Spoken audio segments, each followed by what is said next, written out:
Salut Twitch, salut YouTube pour les rediffs Hello. slash Spotify en fonction de s'il arrive à les publier. Comment ça va? Ça va et toi? Ça va nickel, écoute. Bah, écoute, je te laisse te présenter. Très bien. Alors, moi, je suis Alix, j'ai 21 ans et j'ai déménagé à Grenoble il n'y a pas longtemps. T'as déménagé pour quelle raison? C'était pour rejoindre mon partenaire et parce que j'avais un boulot dans mon ancienne ville qui était Lyon et ça a commencé un peu à me saouler. Enfin, en fait, genre, j'étais pas spécialement attaché à ce boulot et du coup, j'étais en mode, bah, allez, vas-y, je vais changer d'air et tout, parce que j'ai toujours quasi vécu toujours à Lyon, donc c'était un peu le prétexte pour bouger. C'était cool. Ouais, bah, je comprends, moi j'aime pas beaucoup Lyon à vrai dire. Alors que C'est la j'adore vie des Grenoble. fachos. Bah, déjà, c'est un peu le pied des fachos. Au lieu de parler des fachos, je propose qu'on revienne un petit peu sur plutôt ta vie quand même, parce qu'on est là pour ça à la base. Grave. Où est-ce que t'as grandi? Et toujours à Lyon. J'ai vraiment, en fait, j'ai passé 21 ans de ma vie quasiment à Lyon. Alors, j'ai bougé 2 ans pour mes études à genre 30 bornes de Lyon, à Villefontaine. Si, Villefontaine, vraiment, ville super, c'est pas vrai. C'est les villes nouvelles, tout en préfabriqué, horrible, Ah ouais. t'as rien à faire. Du coup, c'était super chiant, donc j'allais à Lyon pour bouger, pour faire des trucs, parce que sinon, tu déprimes à fond. Du coup, et après mes études, je suis revenu à Lyon pendant un an, avec le boulot que j'avais là-bas et que j'ai quitté il y a 6 mois. Et là, je suis au chômage à Grenoble. Pour le moment. Comme tu veux, vis-à-vis de mon format, tu peux te doter que je suis bien au chômage aussi quand même, hein, concrètement, On est là. qu'on se le dise. Du coup, t'as fait tes études dans quoi à la base? J'ai fait mes études dans l'audiovisuel, plus précisément dans le son. C'est un BTS métier du son. Tu vois tout ce qui est rapport avec la télé, le spectacle vivant, le cinéma, etc. Ok. Alors, c'est quand même vachement plus orienté cinéma, télé, etc. Mais tu vois un peu des trucs. Enfin, de toute façon, c'est des connaissances globales, donc elles se réitèrent un peu partout. Et moi, j'ai vraiment eu un coup de cœur pour le spectacle vivant. Enfin, de toute façon, je l'avais déjà avant, mais ça s'est vraiment concrétisé à ce moment-là. Et du coup, là, je me suis lancé. Là, j'ai bossé du coup 1 an et demi dans un théâtre à Lyon. Et voilà, là, j'ai envie de continuer à Grenoble dans ce milieu-là. Est-ce que je peux définir spectacle vivant? Alors pour moi, spectacle vivant, c'est tout ce qui va être représentation de théâtre, de musique, de cirque, de danse. Toutes ces choses-là, qu'elles soient en intérieur, donc dans un établissement dédié, je sais pas, un théâtre, une salle de concert ou autre, ou en plein air, genre dans des festivals, il y a le spectacle de rue en mode Annick, voilà, toutes ces choses-là. Ouais, c'est de la performance artistique. Ouais, c'est ça. Bah, moi, je suis pas performeuse, mais enfin, on en reviendra après, mais je suis plus du coup technicienne où je bosse pour mettre en œuvre ce spectacle-là dans un point de vue du son, qui est quand même plus mon expertise à la base, même si je, avec l'expérience, j'ai un peu acquis des compétences de machiniste. Les machinistes, c'est les personnes qui vont manipuler les décors, faire bouger des éléments pendant la représentation, etc. C'est un truc un peu physique, un peu plus bourrin, mais qui est très cool aussi. Ok, cool. Et à la base, c'était parce que tu voulais pas forcément être sur le devant de la scène ou c'est vraiment parce que t'avais une passion pour tout l'arrière-scène? C'est parce que en fait, tout me passionne en fait dans l'univers du spectacle. Alors autant que ça soit la partie du coup arrière, fabrication du truc, je sais pas, tout l'aspect technique, l'aspect mise en scène, etc. Mais aussi, du coup, l'aspect artistique, genre de performer. Alors moi, du coup, plus dans l'aspect musique, parce que j'ai pas fait de théâtre, de danse ou quoi.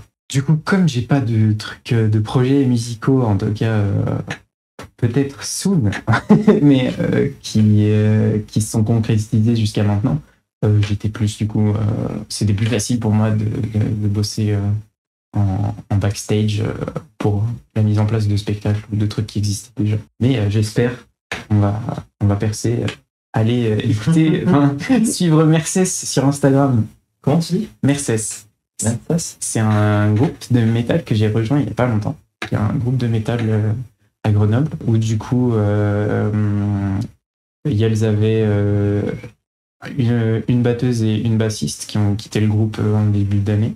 Et du coup là elles ont recruté des gens et je suis du coup la nouvelle bassiste du groupe. C'est cool. Et là on essaye de se déterre à finir les compos que Yels avait commencé. Et si on s'en sort bien, on sort un titre en fin juin. Okay. L'idéal, ce serait de le sortir pour la fête de la musique le 21. Donc, bon courage avec ça, c'est quand même du taf. Grave. Donc du coup, ouais, est-ce que tu as participé, du coup maintenant actuellement tu fais ça, donc du métal. Est-ce que tu as participé avant ça à d'autres représentations? Après, c'est des trucs un peu lointains, c'est des trucs où genre quand j'étais collège, lycée, dans mon école de musique, on faisait des représentations de fin d'année, des trucs comme ça. J'étais dans un groupe de mon école de musique, on faisait des compositions, des trucs comme ça. Mais c'était pas un truc concret, genre d'année en année, les gens ils partaient et tout. Donc c'était pas hyper idéal. Et au lycée, je faisais partie du club musique de mon lycée. Donc là aussi, pareil, avec des potes, on faisait pas mal. Enfin, on faisait de la musique toutes les semaines, tout le temps. Et c'était trop cool. Mais pareil, on n'a jamais. Enfin, si, on avait voulu concrétiser un truc, mais ça s'était jamais fait. Puis après, il y a eu le Covid et tout. Donc... Ouais. Et du coup, ouais, ça arrivait quand le Covid dans tes études? Moi, c'était l'année du bac. T'as le bac Covid? J'ai pas passé le bac. Putain. Voilà. Et d'ailleurs, je sais pas quel symptôme psy ça signifie, mais je rêve régulièrement que ma génération, les 2002, on nous fasse repasser le bac. Genre en mode, vous l'avez pas fait et tout. Ah ouais. Et c'est un gros trauma interne. Genre, j'y pense jamais, mais je fais des cauchemars de ça. Une espèce de culpabilité qu'on revienne te chercher. Ouais, vraiment, genre la fraude. Alors qu'après, j'ai eu un autre diplôme, tu vois, mais je l'ai vraiment passé celui-là. Mais moi, j'ai en mode. Tu l'aurais jamais eu. Après, t'inquiète, chez les gens qui ont déjà le bac, c'est un truc que j'ai bien entendu beaucoup chez des gens, c'est qu'on revienne les voir pour leur dire faut le repasser, et ils paniquent parce qu'ils en sont incapables, tu vois, il y a plein de compétences. En fait, c'est ça, c'est aussi ce truc qui me panique, c'est déjà à l'époque, genre vraiment le lycée, c'est une période compliquée, pour moi. Et déjà à l'époque, je sais pas si je l'aurais eu, mais ça aurait été vraiment hyper douloureux. Mais de se dire que là, maintenant, si ça survient maintenant, j'ai tout oublié. Mais bon, j'ai passé mon bac de français, ça s'était bien passé. Ouais, t'étais en bac. Mais je sais pas si ça marchait déjà plus à l'époque. Non, j'étais la dernière génération à avoir les bacs normaux. Les bacs qui ont du sens. Du coup, moi, j'avais un bac S. Mais ouais, du coup, c'était un peu. Ouais, c'est une angoisse qui ressort régulièrement. J'essaie de travailler là-dessus. Il faut vraiment que je me calme. Après, ouais, moi je suis un peu plus vieille, mais genre, je pense notre génération, entre grosses guillemets, je pense qu'on ne mesure pas encore exactement c'est quoi l'impact que va avoir le Covid sur le plan psy à plein de niveaux, tu vois. Grave. Je connais tellement de gens qui se sont réorientés ou qui ont changé de parcours de vie radicalement à partir du Covid. C'est particulièrement, c'est vrai chez tout le monde, mais c'est particulièrement vrai chez les jeunes. Et est-ce que ça a eu un impact du coup dans toi, tes choix J'ai eu la chance où moi pendant tout le lycée ça a été la grosse angoisse de savoir qu'est-ce que j'allais faire plus tard et tout. Genre au début seconde, je voulais travailler dans le JV. J'ai eu une grosse période où je voulais être game designer, que je voulais faire comment ça s'appelle, l'Engmin. C'est une école à Angoulême qui fait une formation master, etc.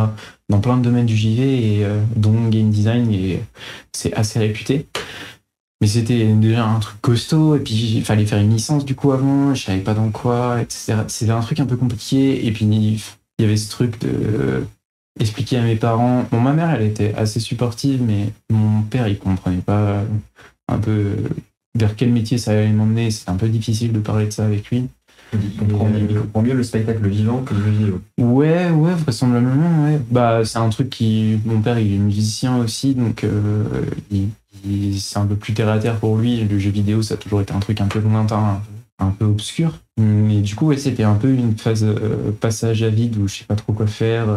Peut-être finalement de l'informatique, ça sera peut-être plus abordable. Après, on me rabâchait. J'étais dans une école, un lycée vraiment axé scientifique. Il y avait que des bacs S ou STI et il n'y avait pas d'autres options. Et du coup, c'était vraiment en mode le Graal, c'est de faire une école ingé. Et à partir du moment où ta moyenne faisait plus de 14, si tu faisais pas une école ingé, c'était du gâchis. Et du coup, moi j'étais là, ça m'intéresse vraiment pas en fait. Genre, déjà, là, je souffre avec les maths et la physique. Je suis au max de mes capacités, j'ai pas envie. Et je sais pas, genre déclic je sais pas, en terminale, où genre je me rends compte que j'ai un salon d'étudiants, je regarde encore des trucs pour le JV. Et puis je tombe sur un truc genre vraiment axé audiovisuel, son, etc. Et je tiens, en fait, c'est ça. Et j'ai regardé des écoles et il y en avait une à côté de chez moi qui était bien réputée, c'est le Villefontaine. Et du coup, j'ai fait, bah voilà, en fait, c'est ça. Je suis passionné de musique aussi, en plus du jeu vidéo. Et le jeu vidéo, genre, j'ai déconstruisé ce truc où je me disais, bah, c'est peut-être plus une passion, même si le game design m'intéresse beaucoup et je regarde beaucoup de vulga jeux vidéo sur YouTube ou autre. Ce milieu-là m'avait l'air quand même assez austère. Bah, on en parlait avant live, genre avec tout ce qu'il y a de crunch, etc. Et arriver à dégoter un salaire qui correspond à nos compétences. Bon, en fait, c'est valable partout, tu vois, mais dans le jeu vidéo, c'est particulièrement. Mais dans le jeu vidéo, c'est particulièrement vrai. En plus, c'est un milieu qui est récent. Genre, ça fait que depuis quelques années qu'il y a un seul syndicat en France vraiment spécialisé jeux vidéo. Il y a un syndicat de patrons. Ah ouais? Que très récemment, qu'il y a un syndicat de travailleurs. Ah, trop chaud, vraiment. Ah, les capitalistes toujours en avant-garde. Toujours plus fort que nous sur ces points-là. Mais du coup, ouais, je sais pas, c'est un peu l'image que ça me donnait de l'audiovisuel, c'est un truc qui est un peu plus installé, un peu plus genre rodé, et du coup, un truc un peu plus facile d'accès, entre guillemets, même si c'est pas forcément vrai. En fait, ce qui se plaisait dans le jeu vidéo, c'était la plus-value artistique au final. C'est ça, c'est ouais, puis tout l'aspect création. En fait, j'aime bien échanger, travailler en équipe et échanger avec des gens qui ont des compétences artistiques.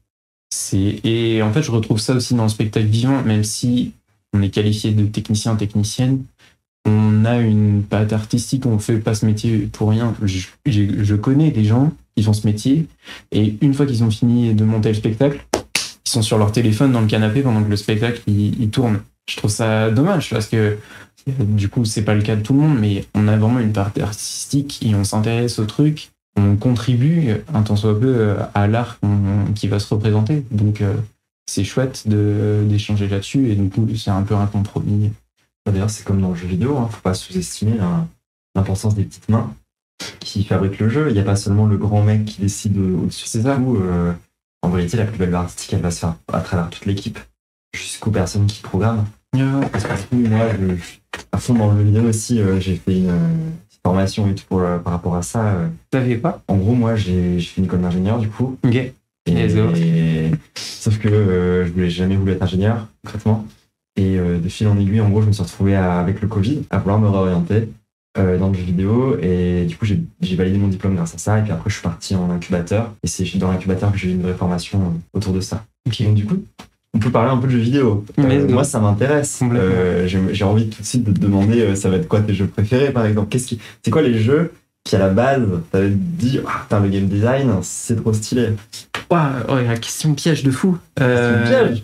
Bah, en fait, c'est pas, j'ai pas eu un jeu déclic en mode, ah ouais, là, ce qui se passe, c'est fou, je vais me renseigner sur les métiers qui s'y trouvent dans cette industrie. C'était vraiment juste, ouais, c'est ça, mais sur une plus grosse période, tu vois. C'est à force de jouer à des jeux, de me renseigner.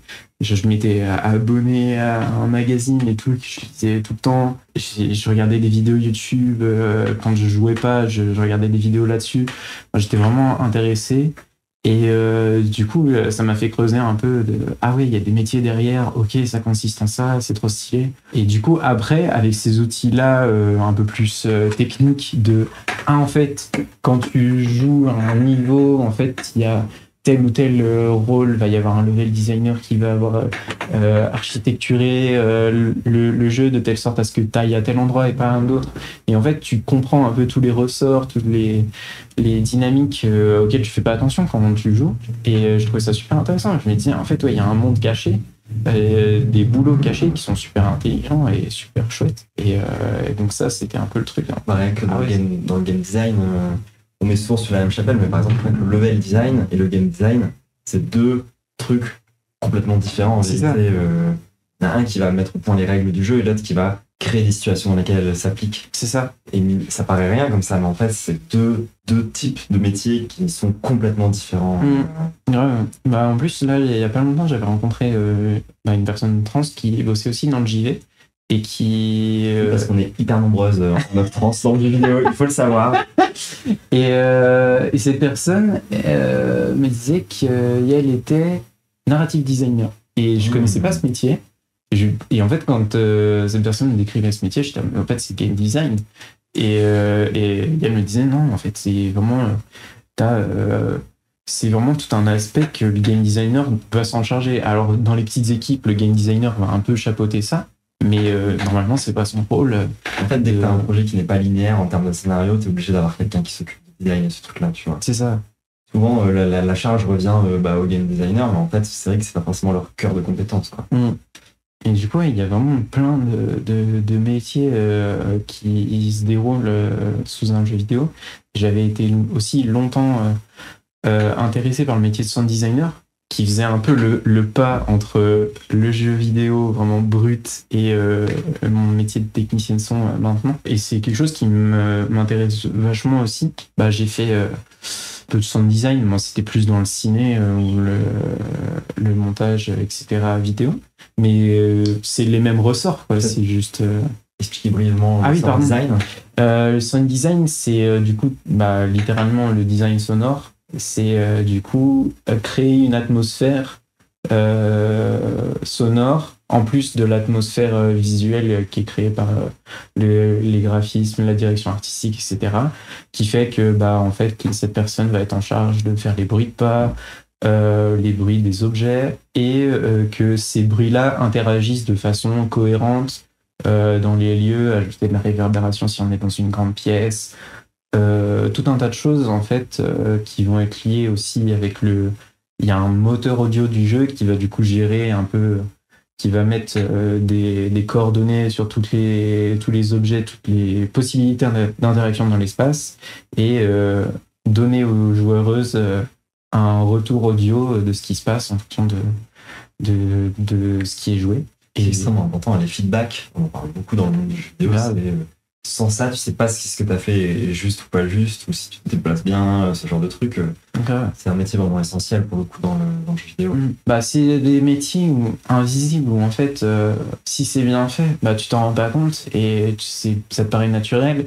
Mais dès qu'il va y avoir un truc qui va au mieux manquer ou au pire être mal fait, ça va vraiment te sortir du truc et souvent c'est un ressort comique dans les jeux vidéo ou les films où genre vraiment c'est mal géré, vraiment ça va te sortir du truc et si on a beau te créer une atmosphère un tant soit peu sérieuse, ça va te sortir du truc si tu vas rire quoi.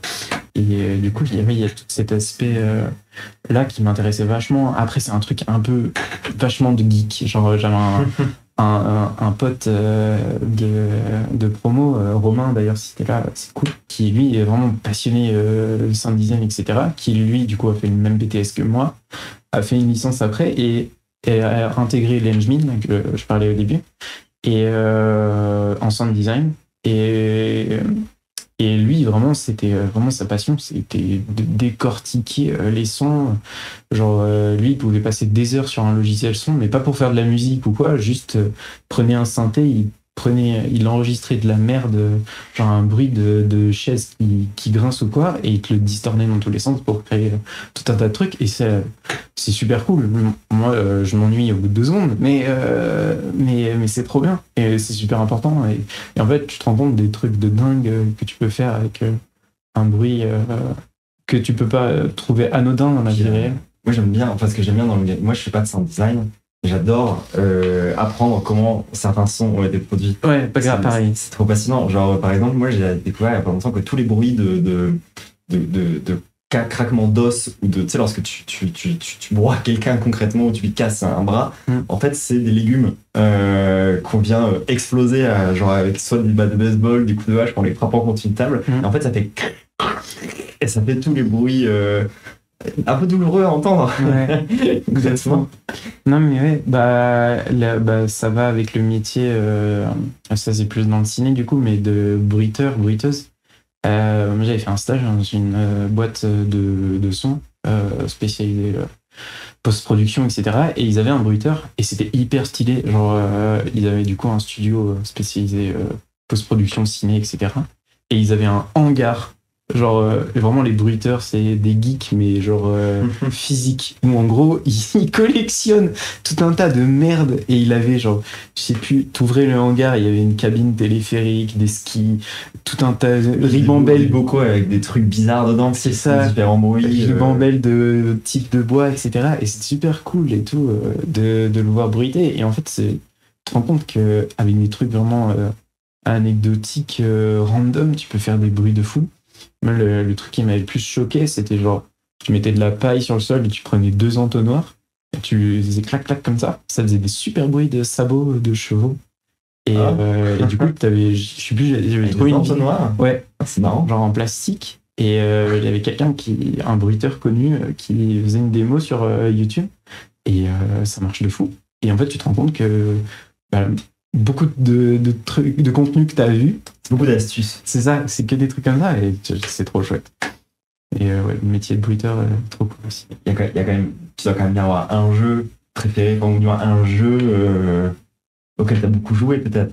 Je sais pas si je fais la meuf cliché ou pas, mais. T'adores ça, la meuf cliché. Moi, genre, j'ai beaucoup joué à Call of, Halo, Minecraft.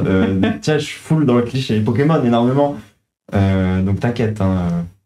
Minecraft, ouais, évidemment, c'est un truc de fou. Malheureusement, je suis assez triste de plus arriver à. Ce jeu, il me fascine toujours autant, mais j'arrive plus à y jouer. Il y a beaucoup de trucs de gens qui se remettent à jouer à Minecraft maintenant, et dès qu'il y a une frustration, dès qu'il y a une mort qui survient au bout d'un moment, tu rage quit et tu touches plus au jeu pendant des mois. Mais ouais, ce jeu, il m'a accompagné pendant toute mon adolescence. C'était vraiment le terrain de jeu. Une fois que tu rentres des cours, tu retrouves tes potes. Ouais, tu joues en multijoueur avec des amis? Je jouais beaucoup en multijoueur avec des amis, beaucoup en solo, où je faisais ma petite aventure solo, etc. Mais où je refaisais plein d'aventures, et je n'ai jamais battu l'Ender Dragon. Plein de gens, c'est le boss du jeu. Voilà, c'est ça. C'est l'un des boss du jeu, le premier qui a été implémenté. Je l'ai jamais fait, je l'ai fait une fois en créatif, où c'est le mode... où t'es invincible. Ouais, où t'es invincible et où t'es libre. Mais ouais, du coup, Minecraft, c'était vraiment un truc hyper cool. J'ai vu Zelda. Là, c'est un truc qui arrivait un peu plus tard. Quand j'ai acheté la Switch en 2018, j'avais joué à Breath of the Wild. J'avais joué à Link to the Past et A Link Between Worlds avant. Mais c'est le moment aussi où j'ai découvert les Solus. Et ça m'a niqué mon expérience. Où genre j'étais en mode, c'est trop bien. J'ai pas à me faire chier pour les énigmes. Mais du coup, en fait, tu perds l'intérêt. Voilà, j'ai passé 20 heures à juste regarder ma Solus, faire le truc dans le jeu, retourner sur la Solus. Je jouais plus en fait. D'ailleurs, je pense, parce qu'on a parlé de Minecraft, une mini-annonce que je ferai plus correctement plus tard. Normalement, pour la communauté troublante et acide, il y aura un serveur Minecraft de disponible pour les gens qui se sub, qui est en modé. Donc, du coup, ça rajoute une couche quand même d'intérêt par-dessus le jeu. Voilà, c'est juste, je précise comme ça. C'est une mini-annonce parce que je vais faire un truc officiel un jour. Mais c'est en préparation, en tout cas. Moi, je suis toujours autant une BD de Minecraft, j'adore ça. C'est trop bien. Ouais, il faut que je m'y remette, mais il y a trop de jeux, en fait, il y a trop de trucs à faire. En plus, du coup, avec les années, j'ai accumulé tout un tas de jeux dans ma ludothèque auxquels je touche pas. Et ça me renvole, je suis en mode, allez, il faut que je me déterre, mais j'y arrive pas. Ou en tout cas, je joue à des trucs, les mêmes en boucle, genre... CS aussi, c'est un jeu auquel j'ai passé pas mal de temps. CS, c'est pour Counter-Strike, c'est un jeu de tir à la première personne compétitif. C'est ça, et ça doit être compétitif, je suis très nul. Mais ça reste un jeu doudou, malgré que sa communauté soit aussi toxique. Ah ouais. Mais je sais pas, il y a un truc. On pourrait longtemps parler de la communauté Minecraft. Hein. Il y a beaucoup de choses à dire. Il y a à boire et à manger sur Minecraft. Mais CS, c'est pas mal un jeu bien toxique aussi. Mais je sais pas, en fait, il y a un truc hyper simple dans ces mécaniques, genre de trucs à comprendre de prime abord. Tu tires, quoi. C'est ça, mais en fait, il y a après tout un tas de mécaniques latentes qui font que genre le jeu a des trucs cachés derrière à apprendre de fou si tu veux progresser, et c'est super intéressant. Moi, après, le truc, c'est que j'ai appris avec les années que j'étais pas une compétitrice dans l'âme, et que du coup, j'essaye de pas être trop nul, et puis après, si j'arrive à m'amuser, c'est le plus important. Mais on va pas viser Global Elite. J'ai envie de te dire, c'est un peu un truc de mec. Il y a des. Non, je plaisante, il y a des nanas hyper compétitives dans le jeu vidéo. Il y a des meufs trans qui. Genre, il y a notamment les meufs trans dans la scène du speedrun, à savoir en fait le fait de terminer les jeux le plus vite possible, ce qui est une vraie discipline. Hein. Il y a un nombre de meufs trans hyper balèzes qui est quand même assez impressionnant. Parce que, après, il y a des logiques derrière, hein, on va pas élaborer là-dessus, quoi, mais c'est aussi beaucoup parce que tu fais ça toute seule, alors que jouer en team, c'est peut-être potentiellement plus compliqué. Là, il y a beaucoup ce truc-là. Il y a pas mal de meufs trans aussi qui étaient genre en team avec que des mecs, puis du coup, au moment de faire leur coming out, c'était un peu chelou, et pas forcément hyper agréable. Ben, la personne la plus connue sur Twitch en matière de speedrun, enfin l'une des plus connues, c'est Dame, et c'est une meuf trans qui ne l'a pas dit pendant très longtemps, et l'a dit en dessous en mode allez, vas-y, je suis une meuf trans, mais j'en fais pas mon fonds de commerce, etc. Peut-être qu'il y a, d'ailleurs je renvoie les gens à la fin de l'interview aux vidéos autour de Narcissa, qui est pour le coup une des premières, enfin la première star du speedrun, qui est une meuf trans. Qui a pendant hyper longtemps eu tous les records sur Link's Awakening, à savoir quand même un des jeux les plus speedrunnés de tous les temps. Enfin, genre, il y a quand même un jeu sur lequel il y a Link to the Past, Link's Awakening, et c'est les quelques Zelda, les premiers Zelda en 3D où ça se speedrun très très fort. En fait, la nana, elle avait tous les records, et à partir du moment où elle a commencé à faire sa transition, elle s'est fait turbo harceler. Mais quand je dis turbo harceler, c'est genre, elle a perdu tous ses sponsors, elle s'est faite détruire à droite et à gauche, ça a été hyper transphobe, et donc je pense que pas mal de monde a retenu la leçon de ce qui est arrivé à Narcissa quand même. Après, c'était aussi une époque, hein, c'était le début, on était avant le Gamergate. Donc Gamergate, gros événement, pareil, ça je vous laisse vous informer, c'est trop compliqué pour en parler aujourd'hui, mais gros mouvement réactionnaire masculiniste qu'on a eu en fait dans le jeu vidéo à une époque. Et donc du coup, avant de perdre définitivement la totalité des gens qui jouent pas à des jeux vidéo, est-ce qu'on parlerait pas un peu de musique du coup, parce que c'est quand même un de tes grands... Bah ouais, c'est un truc qui m'a suivi, pareil, dans la période de ma vie où je me suis construite dans mon adolescence. En fait, les deux sont arrivés à mes 12 ans, où à mes 12 ans, mes potes m'ont montré Assassin's Creed, et ça a été la porte d'entrée pour moi sur le monde du JV, où j'étais en mode ok, ça va m'intéresser de fou. Et même si je jouais un peu avant de manière anecdotique, mais c'était pas vraiment une passion. Et la musique, avec du coup, j'ai commencé à apprendre la guitare électrique. Et comme le JV, avant, je faisais aussi de la musique, je faisais de l'accordéon. De l'accordéon ? Ouais, mais j'ai fait de l'accordéon pendant 5 ans, de mes 7 à 12 ans. Mais au début, ça me plaisait, mais j'étais vraiment du coup une gosse, quoi. Ouais. Puis au bout d'un moment, j'en avais marre. Genre, je me retrouvais à jouer de la musique parce que ça plaisait à ma famille, quoi. Et du coup, je grandissais, mes goûts changeaient, et je commençais vraiment de plus en plus à m'intéresser au rock, etc. Du coup, tu fais du rock, tu vas choisir un des instruments qui t'intéresse dans un groupe de musique de rock, donc ça a été la guitare. Et à partir de là, c'était aussi une découverte de fou, où j'étais en fait, ça m'intéresse trop. Je peux jouer en fait tous les morceaux que j'écoute, je peux les jouer après, chose que tu pouvais faire plus difficilement avec l'accordéon, ou en tout cas ça n'a pas le même rendu. C'est stylé aussi, mais ça n'a pas le même rendu. Et du coup, ouais, c'était pas du tout le même mood qu'avec les jeux vidéo, où là c'était un truc où j'étais assez seul, parce que dans mes groupes de potes de mon collège, il n'y avait pas vraiment de musiciens, on n'avait pas les mêmes goûts musicaux. c'était un truc plus à moi, mais ça m'a suivi tout le long de mon adolescence et c'était trop chouette. J'ai commencé du coup à jouer dans un groupe en 4e, je crois. Et du coup, ça a aussi ouvert les portes de la composition, où j'ai arrêté de jouer que pour moi et de jouer des morceaux déjà connus. C'était un truc. Ça a toujours été dans le métal? Non, enfin tout ce qui touche rock metal, que ce soit des trucs genre les Beatles, les années, les débuts du rock, à des trucs plus bourrins dans le métal. Après, moi, je suis pas je joue dans un groupe de métal, mais je suis pas une méga métalleuse de ouf.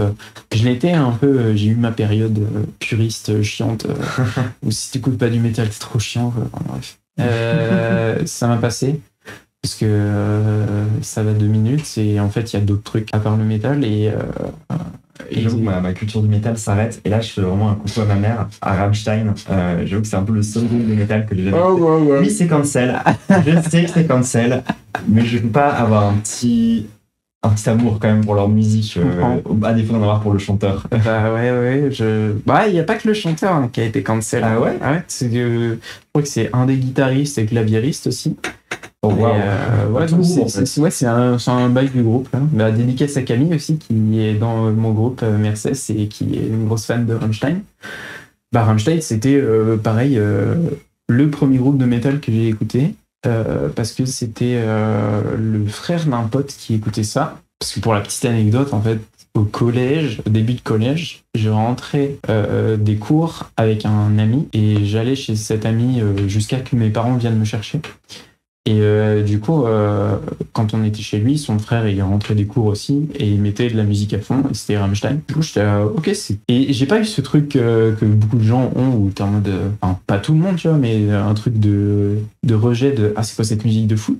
C'était en plus un truc un peu intrigué au début où j'étais en mode d'accord, ok, je connais pas, mais c'est marrant, j'aime bien le délire, mais au début c'était sans trop m'y attarder. Puis en fait, il mettait ça vraiment tous les jours. Du coup, ça a fini par me rentrer dans la tête. Et je sais plus, un soir, je me dis, ok, je vais écouter, je vais aller checker les clips et tout. Et c'était trop bien.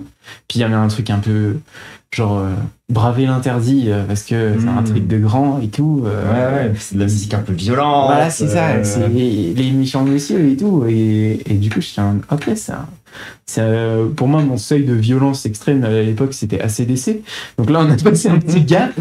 Et j'ai vraiment grandi bercé par du AC/DC, du Metallica, pour le coup, genre. Vraiment ça, mon ambiance musicale quand j'étais gosse, tu vois. Bah, étonnamment, ma mère, elle écoutait beaucoup Metallica. Enfin, elle était une grave fan de Metallica, mais elle m'a pas. Jusqu'à ce que je dise, ouais, j'écoute du métal, elle m'a jamais fait écouter. En plus, j'étais un peu en mode.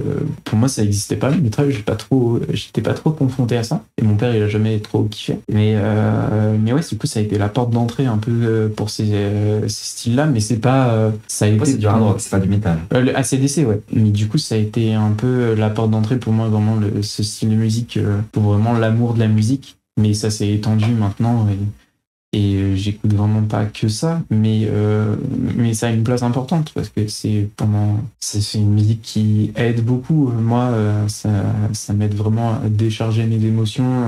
C'est un côté cathartique pour toi. Voilà, c'est ça, vraiment, ça a un côté cathartique. Ça m'a empêché de faire des conneries. Bah, t'as l'air d'une conne, et quand tu rentres chez toi et que t'es pas bien, bah, tu mets ta musique à fond, tu fais un mosh pit toute seule dans ta chambre. Mosh pit. Ouais, enfin, genre un pogo. Un mosh pit, c'est un dérivé du pogo. Alors, je sais plus lequel c'est exactement, mais je crois que en gros, c'est une danse. Souvent, c'est un peu les images extrêmes qu'on voit dans les festivals de métal, où t'as un cercle de spectateuristes qui vont se mettre à tourner régulièrement, tous ensemble, en se mettant un peu, en pogotant en même temps. Mais du coup, quand tu fais ça seul, ça n'a pas vraiment de sens de dire moche, mais juste tu danses comme une débile, quoi. Et ça te décharge à la fin. Je compare souvent dans les concerts de rock ce qui se passe aux différents états de la matière. Parce que tu vois, la matière, t'as la solide. La merde. Non, mais attends, ça a du sens. Et tu vas comprendre de quoi je parle. Vas-y. T'as l'état solide, l'état liquide et l'état gazeux de la matière. Ouais. L'état solide, c'est les gens qui sont dans les tribunes, qui sont assis, parce que du coup, quand un truc est solide, les molécules, elles bougent pas les unes par rapport aux autres, elles sont toutes statiques et ordonnées. Ensuite, t'as la partie centrale avec l'espèce de pogo un peu global, un peu gentil qu'il y a dans toute la fosse. C'est l'état liquide, parce que du coup, c'est les molécules qui se chevauchent les unes par rapport aux autres, qui glissent les unes par rapport aux autres. Et puis quand tu le regardes, ça fait un peu une espèce de vague. Ça ressemble vraiment à un liquide. Et t'as cette espèce de cercle, du coup, devant la scène, où c'est le mosh pit et aussi les autres trucs là de taré, où en fait c'est l'état gazeux. C'est-à-dire que là, les gens, il y a de l'air, quoi. Il y a du vide, et tu vois les gens voler les uns à côté des autres. Et du coup, ça fait vraiment les 3 états de la matière. Ça marche, hein. Puis les gens qui font du slam, donc les gens qui sautent sur les grands œufs et qui se déplacent, c'est le gaz, il remonte. C'est la première expérience de ma vie où j'ai fait un slam il y a genre 1 mois. Ah ouais? Et trop bien. J'avais jamais fait. Et je sais pas si t'as fait toi. Ah, j'en ai fait plein. C'était trop impatient. En plus, je fais de rien, donc c'était trop pratique. Moi, j'avais peur parce que j'étais en mode, je suis en mode, je fais mon petit poids, je sais pas trop, j'ai peur de faire une chime parce que j'ai rien, mais tu penses que tu peux l'expliquer. Chanteuse de pop française qui avait fait un concert, je sais plus où c'était, je sais plus si c'était en Angleterre ou en France, bref, où je sais pas, elle a pété une crise où elle s'est dit ok, allez-y, je vais faire un slam. Enfin, je sais même plus si elle l'a annoncé. Du coup, ça a bidé et les gens sont pas habitués, genre dans un concert de musique populaire, à faire un slam ou quoi. Du coup, elle a sauté dans la fosse sans trop prévenir, et du coup les gens ont eu peur et ils sont juste écartés. Elle s'y mangeait à plat ventre par terre, la pauvre. Ça doit faire trop mal. Et vraiment, du coup, à tout, à l'ego comme au corps, tu vois. Ouais, c'est ça, tu dois te sentir merde comme une conne. Et du coup, c'était un peu ma hantise et tout. Puis souvent, moi, l'image que j'ai, c'est souvent quand tu fais des slams, c'est beaucoup de mecs, tu vois. Puis ils vont monter sur scène, ils vont être arrachés, tout transpirant, torse nu. Et toi, t'es là, j'ai pas envie, ça me fait un peu peur. Et je me suis lancé, et waouh, truc de fou. En fait, ça fait sentir des sensations. Puis en fait, quand tu sors de la masse liquide là, qui bouge tout le temps, où tu te prends des coups de coude parce que les gens ils font n'importe quoi, et que là après tu te retrouves porté par une foule, là tu te sens toute légère, c'est incroyable, c'est vraiment. J'ai une anecdote par rapport au slam où en gros j'étais pour moi les meilleurs concerts quasiment que j'ai fait toute ma vie, c'était Chaka Ponk. Groupe de rock / techno un peu électro plus, mais surtout rock. Incroyablement stylé. Moi j'adore Chaka Ponk encore maintenant. Et donc j'étais à un de leurs concerts, je devais avoir peut-être 16 ans, quelque chose comme ça. Et j'avais des potes à moi, dont un qui faisait bien 2 mètres. Donc du coup je vais le voir et je fais slam. Et puis il me chope par le col et puis c'est parti, je me retrouve en l'air. C'était pas mon premier, tu vois, donc j'étais un peu habitué et tout, j'aimais trop ça. Et je suis trop contente, je suis sur les gens et tout. Et là, je vois le chanteur de Chaka Ponk, je sais plus comment il s'appelle, Fra, qui commence à courir à travers la scène, et il se jette, il saute dans la foule pour faire lui-même un slam. Trop chaud. Donc genre, je me retrouve au même niveau que le chanteur. Donc tu vois, j'étais trop heureuse. Et genre, et en fait, sur le coup, j'étais en mode... Et là, je vois un mec de la sécurité qui me regarde avec un regard méchant, genre vraiment pas cool, tu vois. Et il me chope le pied, et il me prend comme ça, et genre il me sort de la fosse, et il me met là où il y a les vigies, et il me dit « Tu dégages ». Putain. Et j'étais en mode « Oh non ».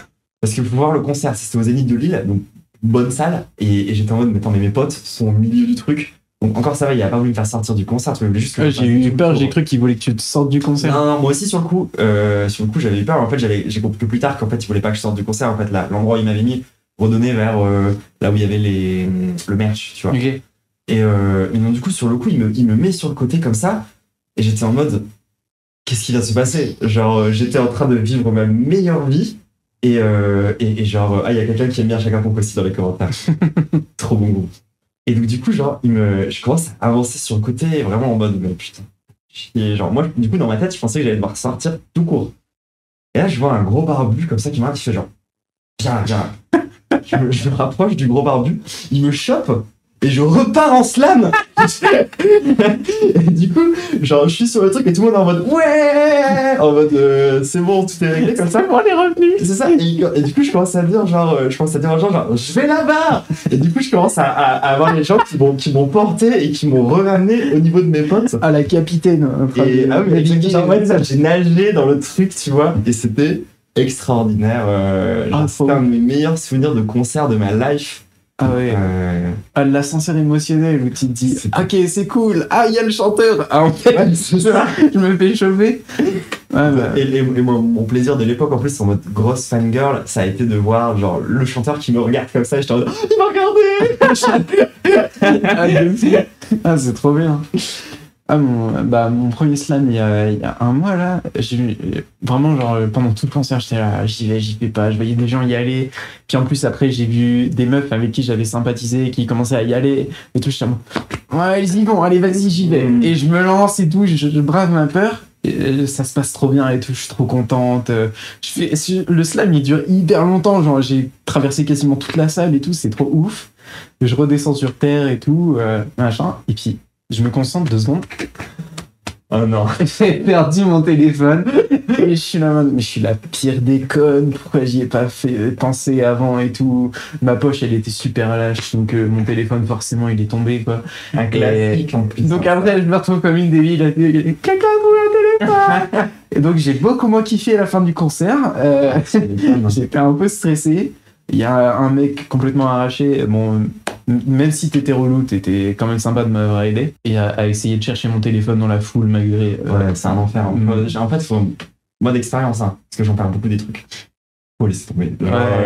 Mais du coup, genre, j'ai fait. Ouais, non, de toute façon, là c'est mort, je vais attendre la fin du concert et tout. Mais du coup, j'étais vraiment plus dans le mood. J'étais là. C'était un peu tristoun. Et après. Je suis allé voir tout le personnel de la salle, je suis allé déranger les gens en régie et tout. Moi, j'avais pas vu un téléphone et tout, machin. J'attendais comme une conne. Et puis au bout d'un moment, tout le monde me disait, en fait, on attend, mais bon. Il y en a une, la meuf de la sécu, elle m'a dit non, mais les gens, ils sont méchants quand même dans les milieux du rock et tout. Ça. Non, tellement pas. Tellement les plus gentils. J'étais en mode, t'es bizarre quand même, c'est vraiment plutôt l'inverse, mais bon, bref. Franchement, genre, moi, du coup, j'ai beaucoup traîné dans différents milieux musicaux. Et genre, les métalleux, bon, à part le fait que ça soit tous des incels, très mignons quand même, genre très très bonne ambiance par rapport au concert de rap, où pour le coup je trouve qu'il y a les pogos mais pas la bonne ambiance et pas le respect des gens. Puis c'est des gens, ils sont pas habitués forcément au code ouais, y a pogo, forcément. C'est assez particulier comme ambiance. Moi je suis pas très fan de concerts de rock. Après bon, dans les gens vraiment pipou, t'as évidemment les concerts de reggae et de dub où tout le monde est bien, quoi, tout le monde est content, machin. Et puis les concerts de techno, c'est encore différent parce que là, pour le coup, juste les gens se parlent. Enfin, les gens se parlent, mais pas forcément de. Y a pas de pogo. Genre. T'es dans ta bulle. T'es dans ta bulle et tout le monde est là comme ça. Et après, tu vas discuter avec les gens, tu vas avoir du contact quand tu t'éloignes en fait, du centre. Mais je trouve que c'est marrant d'avoir. Et non, je suis désolé, les gens dans les concerts de rock, c'est pas des fous furieux, quoi. Au contraire, c'est les plus gentils.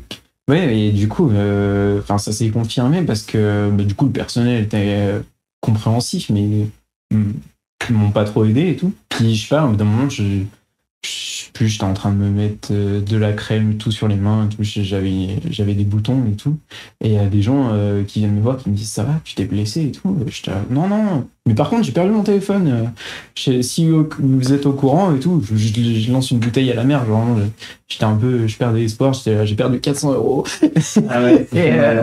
Et le mec, totalement par hasard, il me dit ouais, il y a une meuf blonde et tout, machin. Elle brandissait un téléphone en mode ouais, j'ai trouvé ça et tout. Et il me donne son prénom et tout. Et je suis en mode ok, trop chaud. Et je suis monté, retourné dans la salle et tout. Et elle était là. Et avec mon téléphone dans la main en mode. Elle attendait en fait un coup de fil et moi j'étais là ah merde. Moi j'ai essayé de l'appeler une fois, ça n'avait pas marché et du coup j'avais laissé tomber, je me disais c'est bon, c'est mort, c'est quelqu'un qui l'a récupéré, et du coup en fait la meuf l'avait gardé tout ce temps en attendant. Voilà, c'est ça, j'ai eu trop de chance. Vraiment, j'étais refaite. Je lui ai dit, tu m'as sauvé ma soirée, vraiment. Tu m'as sauvé ma vie. Mais ouais, en fait, elle attendait un deuxième coup de fil parce qu'elle avait loupé le premier. Et moi, je disais, en fait, elle a loupé le premier, c'est mort, quoi. Et on peut toujours essayer plusieurs fois. Ouais, mais du coup, elle m'a raconté qu'en fait, genre, elle était dans le concert et tout. Puis au bout d'un moment, elle a rien vu passer, tu vois. Le téléphone lui est pas tombé dessus ou quoi. Bon, ça va. Mais juste, elle était là, puis. Elle était du coup un peu à l'arrière, à mi-chemin entre l'état solide et l'état liquide. et elle sautait un peu, mais genre sur place, tu vois. Au bout d'un moment, elle me dit, je sautais, mais le sol, il était pas pareil, il était pas palpable. Et en fait, elle sautait sur mon téléphone. Et je me suis dit, oh putain. Et en fait, mon tel est intact. Genre vraiment, il n'a rien. Et il a survécu à un slam. Et il est tombé dans une fosse de fou furieux à une meuf qui le piétine. Et il n'a absolument rien. Tu l'as retrouvé surtout. Je l'ai retrouvé, tout allait bien. Et du coup, j'ai pu repartir. Malgré une meuf un peu vieux jeu, tu vois. Alors, vraiment, elle avait l'air très gris. Dès qu'il y a du bruit, c'est les méchants. Ouais, c'est ça. Alors que vraiment, genre, c'était un groupe de punk, mais genre des punks gentils, tu vois. Genre, c'est limite pop, tu vois. Et j'étais là, ouais, meuf, t'abuses. Ok, il y a quand même pas mal de mecs bourrés, ça peut te paraître relou. Oui, mais c'est juste que t'aimes pas les concerts. Voilà, c'est ça. T'es juste une aigrie originelle. C'est pas pareil. Mais ouais, du coup. Après, j'ai appris de mes erreurs et j'ai retourné à un concert il y a un mois, enfin il y a 2 semaines, et j'ai refait un slam et j'avais bien gardé mon téléphone de côté et tout, il n'y avait pas de problème cette fois. J'ai pas refait le truc, mais ouais, slam c'est trop cool. Mais c'est vrai que ça, c'est arrivé, c'est typiquement dans les trucs dont on se rend pas compte aussi avec le Covid. Normalement, quand t'es en première terminale, c'est le moment de tes premiers concerts, quoi, aussi, tu vois. Et ça, du coup, on t'a un peu volé. Grave. Bah, en plus, j'avais...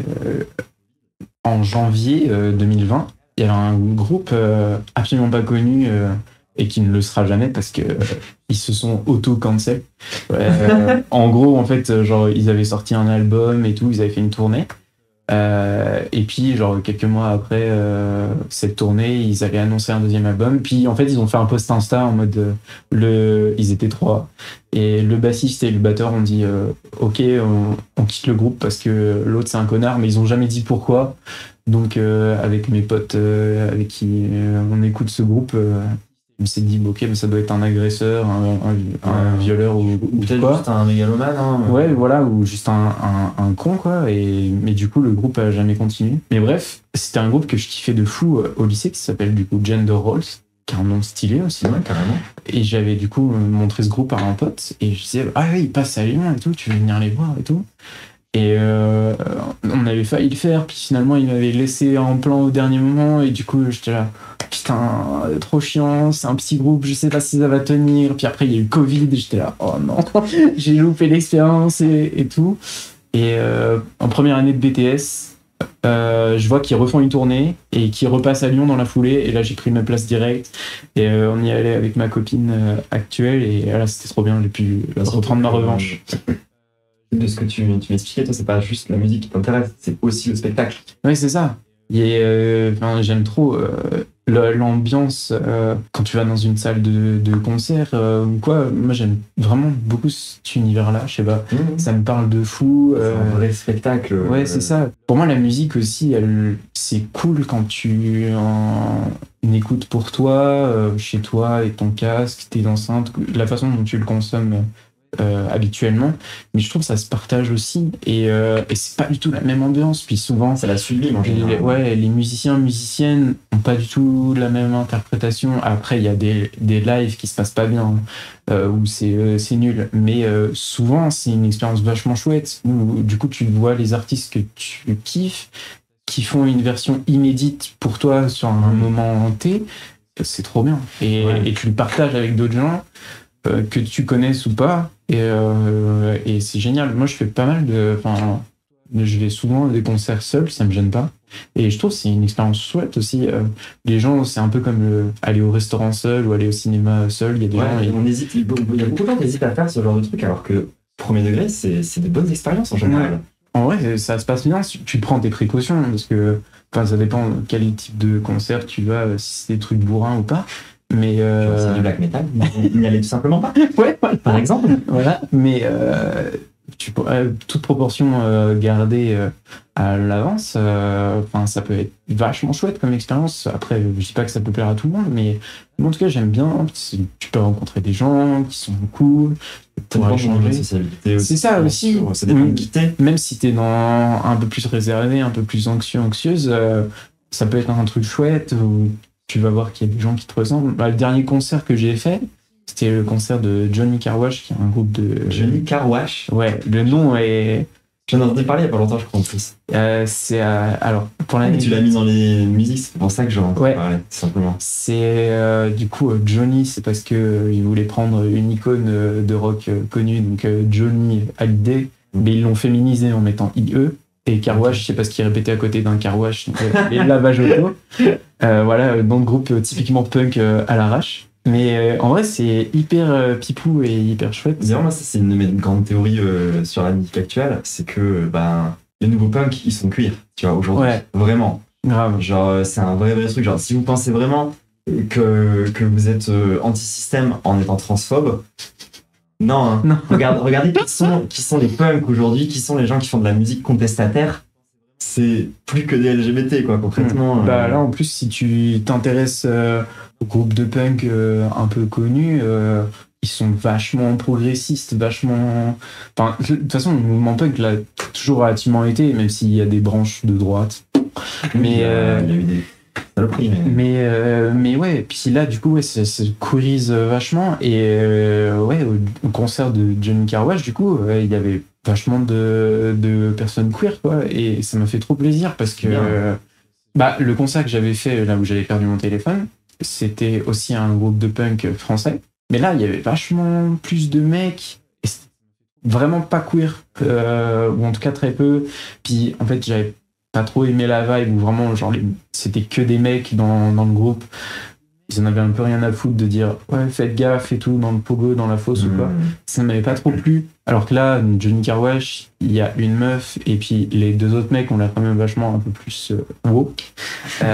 Donc, ils ont féminisé Johnny, tu vois, tu peux te dire que. Ouais, c'est ça. Et puis dans les chansons aussi qu'ils ont, c'est quand même assez féministe et tout. Donc, c'est pas le même message, c'est sûr. Et il y a vachement de queer en fait qui écoutent ce groupe et tout, malgré qu'ils soient petits. Je profite pour un petit recours dans les groupes très queer, très punk. Aujourd'hui, il y a Changeline, Théa, Graffiti. Voilà, si vous pouvez aller écouter ces artistes-là, franchement, c'est que des bangers absolus. Une espèce de punk un peu hyper pop, mais totalement trans, LGBT, ce que vous voulez. Ça tue, ouais. Grave. Mais Changeline en plus qui est de notre terre en Isère là. C'est vrai. Ça fait plaisir. Bah ouais. Elle vient de Grenoble, Changeline. Tellement rien. Ouais. On en a deux. Il y a Mauve et Changeline qui viennent de Grenoble, qui font la hyper pop. D'ailleurs, j'ai pris le ciel pour réussir à avoir Mauve dans cette émission. J'aimerais beaucoup. Il faut que tu viennes, Mauve. Franchement, ce serait super. Oui. Quelqu'un a posté un message. Si vous voulez un bon groupe de heavy metal old school cuir, il y a le groupe américain Sonja avec une meuf trans au chant. Ok, je connais pas du tout. J'irai écouter ça après l'interview pour voir. Moi, j'avoue que je suis un peu sorti du rock. Moi, ma vie musicale, c'était vraiment genre, j'ai commencé par des groupes de rock et de métal un peu parodiques, on va dire, genre Ultra Vomit. Ouais, c'est ce que j'avais dit. Moi, j'ai déjà été à des concerts d'Ultra Vomit, mais quand j'avais genre 11-12 ans, avant qu'ils sortent leur dernier projet, là, qui a quand même beaucoup marché, tu vois. J'étais à fond derrière eux et tout.